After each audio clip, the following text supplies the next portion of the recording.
Đàm Tùng Vận chia sẻ các mẫu áo cưới lên mạng làm cả thế giới phải thốt lên, ôi, xinh đẹp quá. Sao có những khoảnh khắc không cần lời giới thiệu, không cần tiêu đề giật gân, cũng không cần chiến lược truyền thông cầu kỳ, chỉ cần một hình ảnh xuất hiện đúng lúc, mang theo vẻ đẹp đủ tinh tế, đủ chân thành, là đã có thể khiến cả thế giới dừng lại trong vài giây để thốt lên một câu rất giống nhau, ôi, xinh đẹp quá. Và khoảnh khắc ấy đã đến khi Đàm Tùng Vận chia sẻ những mẫu áo cưới của mình lên mạng.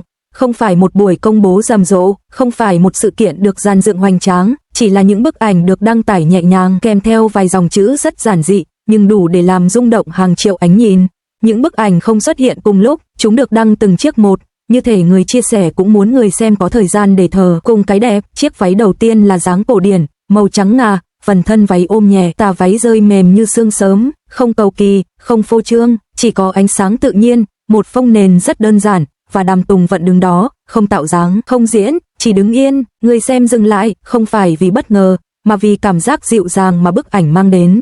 Đó không phải vẻ đẹp gây choáng ngợp, mà là vẻ đẹp khiến người ta muốn nhìn lâu hơn một chút.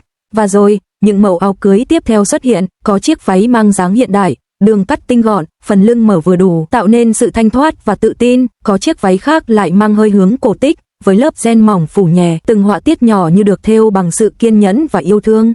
Điều khiến người xem ngạc nhiên không chỉ là thiết kế, mà là cách mỗi chiếc váy dường như mang một tâm trạng khác nhau. Có chiếc khiến người ta nghĩ đến một buổi sáng yên bình, có chiếc gợi nhớ đến một lời hứa được nói rất khẽ, có chiếc lại giống như sự trưởng thành, không rực rỡ, nhưng rất chắc chắn. Đàm Tùng Vận không cố gắng trở thành nàng dâu trong mơ, cô chỉ là chính mình, và để cho những chiếc váy làm phần việc còn lại.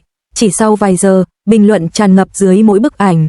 Không cần phân tích dài dòng, phần lớn chỉ là những câu cảm thán rất ngắn. Ôi, xinh đẹp quá, sao lại hợp đến vậy? Nhìn mà thấy lòng dịu lại, đây là váy cưới hay là một giấc mơ? Người ta không tranh luận đúng sai, thật giả, họ chỉ phản ứng bằng cảm xúc rất bản năng, bởi cái đẹp, khi đủ tinh tế, không cần phải giải thích. Ở nhiều ngôn ngữ khác nhau, cùng một ý nghĩa được lặp lại, những lời khen không bị sao chép nhưng lại giống nhau đến lạ, như thể mọi người cùng chung một cảm nhận. Không lâu sau, giới thời trang bắt đầu chú ý, những bài phân tích xuất hiện, nhưng giọng điệu khác hẳn những lần mổ xẻ xu hướng thường thấy. Họ không nói nhiều về thương hiệu, họ nói về khí chất. Cô ấy không mặc áo cưới, cô ấy ở ông nó, mỗi mẫu váy đều được sống, không phải được trình diễn. Đây là ví dụ hiếm hoi của việc trang phục và con người hòa làm một. Nhiều nhà thiết kế còn nhận xét rằng điều khó nhất trong thời trang cưới không phải là làm váy đẹp, mà là tìm được người khiến chiếc váy trở nên có linh hồn. Và trong những bức ảnh ấy, linh hồn đó hiện ra rất rõ. Đối với fan, những mẫu áo cưới ấy không chỉ là hình ảnh thời trang, chúng chạm đến những mong ước rất sâu. Không biết sau này mình có được bình yên như thế không? Nhìn những chiếc váy này, mình lại tin vào hôn nhân hơn một chút, không cần cổ tích, chỉ cần dịu dàng thế này là đủ. Fan không nói nhiều về câu chuyện phía sau, họ nói về cảm giác mà những bức ảnh mang lại, cảm giác được phép mơ, được phép hy vọng. Dù chỉ trong vài phút ngắn ngủi, cũng có những ý kiến trái chiều, nhưng khác với những lần trước, chúng không tạo thành làn sóng, bởi trước vẻ đẹp dịu dàng ấy, sự gay gắt trở nên lạc lõng. Không ai tranh cãi với câu nói, ôi, xinh đẹp quá, bởi đó không phải là lập luận, mà là phản xạ của cảm xúc. Ít ai biết rằng, khi đăng những bức ảnh ấy, Đàm Tùng Vận không nghĩ đến việc làm bùng nổ mạng xã hội. Cô chỉ đơn giản muốn chia sẻ những khoảnh khắc mình thấy đẹp, không vì sự kiện, không vì thông báo, mà vì niềm yêu thích rất thuần khiết. Cô không theo dõi từng lượt thích, không đọc hết từng bình luận, nhưng khi lướt qua những lời khen giản dị, cô hiểu rằng cái đẹp khi được chia sẻ bằng sự chân thành, sẽ tự tìm được đường đến trái tim người khác. Sau vài ngày, sự sôi nổi giảm dần, những chủ đề mới xuất hiện, nhưng những bức ảnh áo cưới ấy vẫn được lưu lại, được chia sẻ lại, được nhắc đến như một ví dụ của vẻ đẹp không cần phô trương. Chúng không trở thành trào lưu chóng vánh, chúng trở thành một hình ảnh tham chiếu. Khi người ta nói về sự dịu dàng, về vẻ đẹp của sự vừa vặn, có lẽ điều khiến những mẫu áo cưới ấy đặc biệt không phải là chúng đẹp đến mức nào, mà là chúng khiến người ta thở chậm lại giữa một thế giới quá nhanh, quá nhiều tiếng nói. Một vẻ đẹp khiến người ta chỉ muốn nói, ôi, xinh đẹp quá, rồi im lặng, là một điều rất hiếm. Và có lẽ, đó chính là lý do vì sao, dù thời gian trôi qua, những bức ảnh ấy vẫn ở lại, không ồn ào, không cần nhắc lại, nhưng đủ để khiến người ta mỉm cười mỗi khi vô tình nhớ đến. Khi màn hình dần hiện lên những dòng chữ nối tiếp nhau, Đàm Tùng Vận không đọc ngay. Cô đặt điện thoại xuống một lúc, như thể cần cho bản thân một khoảng trống nhỏ để chuẩn bị. Bởi cô biết, phía sau những bức ảnh áo cưới ấy, không chỉ là lượt xem hay con số, mà là rất nhiều ánh nhìn, rất nhiều cảm xúc đang hướng về mình.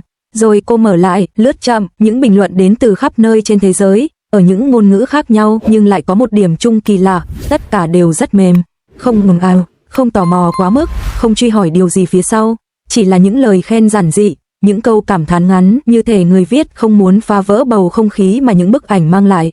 Có người viết rằng nhìn thấy cô trong váy cưới, họ bỗng tin rằng hạnh phúc không cần phải rực rỡ. Có người nói rằng chỉ cần một khoảnh khắc như thế thôi cũng đủ để họ mỉm cười cả ngày.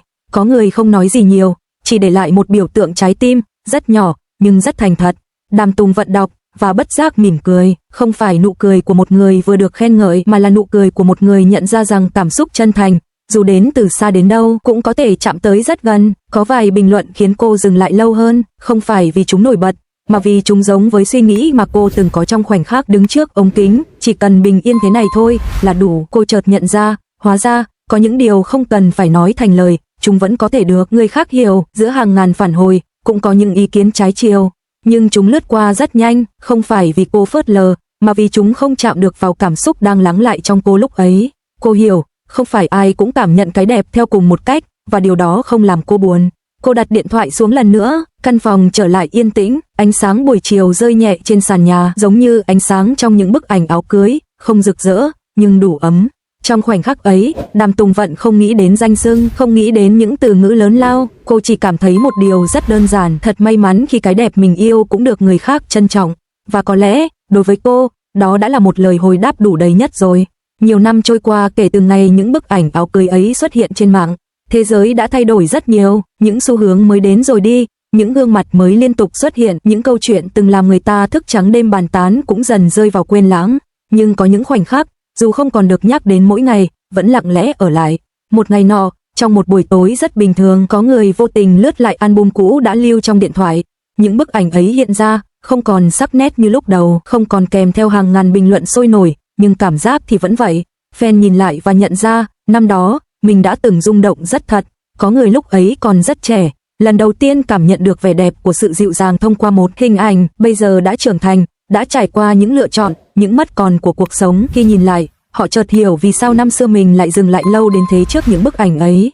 Bởi đó không chỉ là váy cưới, đó là một cảm giác về niềm tin. Có fan từng viết rằng, vào giai đoạn khó khăn nhất của cuộc đời, chính khoảnh khắc ấy đã khiến họ tin rằng, dù cuộc sống có ồn ào đến đâu, vẫn tồn tại những điều rất nhẹ, rất đẹp, rất đáng để chờ đợi. Nhiều năm sau, họ không còn theo dõi từng động thái, không còn chờ từng bài đăng mới, nhưng mỗi khi tình cờ thấy lại hình ảnh Đàm Tùng Vận trong chiếc váy trắng ấy, lòng họ vẫn dịu đi một chút. Có người đã kết hôn, có người vẫn đang đi tìm, có người đã từng mơ về một ngày mặc váy cưới rồi lại hiểu rằng hạnh phúc không nhất thiết phải giống như trong ảnh. Nhưng điều mà tất cả họ giữ lại là cảm giác bình yên mà khoảnh khắc ấy mang đến. Fan lúc này không còn nói, ôi, xinh đẹp quá, như năm xưa. Họ chỉ mỉm cười, một nụ cười rất nhỏ, bởi cái đẹp, khi đã đi qua thời gian, không cần lời khen nữa. Nó trở thành một phần của ký ức, nơi người ta từng tin, từng mơ, từng lặng im rất lâu trước một điều giản dị. Và có lẽ, đối với fan, khoảnh khắc ấy không phải là điều đáng nhớ nhất vì sự lộng lẫy, mà vì đó là lúc họ nhận ra, cái đẹp thật sự có thể ở lại rất lâu, nếu nó đủ chân thành. Nhiều năm sau nữa, không còn những tiêu đề lớn, không còn những làn sóng bình luận dâng cao rồi lắng xuống. Thời gian đã phủ lên mọi thứ một lớp màu trầm hơn, dịu hơn, như ánh nắng cuối chiều, không rực rỡ, nhưng đủ ấm để người ta dừng lại. Một buổi chiều yên tĩnh, Đàm Tùng Vận ngồi một mình trong căn phòng quen thuộc. Không có máy ảnh, không có ánh đèn, không có ai nhắc đến những từ ngữ từng làm cả thế giới xôn xao. Chỉ có cô, và một chiếc hộp cũ được cất rất gọn gàng ở góc tủ. Cô mở ra, bên trong là những bức ảnh đã được in từ lâu, màu sắc không còn sắc nét như trên màn hình ngày trước, nhưng cảm giác thì vẫn nguyên vẹn. Cô nhìn thấy chính mình của năm đó, đứng trong những chiếc váy cưới, ánh mắt bình thản, nụ cười rất nhẹ, như thể không cần chứng minh điều gì với ai. Cô chạm tay vào mép ảnh, rất khẽ, khi ấy, cô nhớ lại khoảnh khắc mình bấm đăng, không phải vì mong chờ sự chú ý, mà vì cô đã nghĩ đơn giản rằng, đẹp thì chia sẻ thôi. Không ngờ, khoảnh khắc ấy lại được nhiều người giữ trong ký ức đến vậy.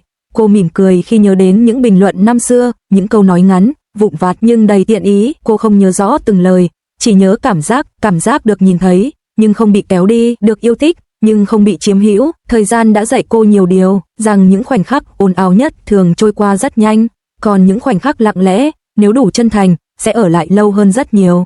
Cô cất lại những bức ảnh, chiếc hộp được đóng lại, đặt về đúng vị trí cũ, không phải để quên, mà để biết rằng chúng luôn ở đó, không cần phải mở ra thường xuyên.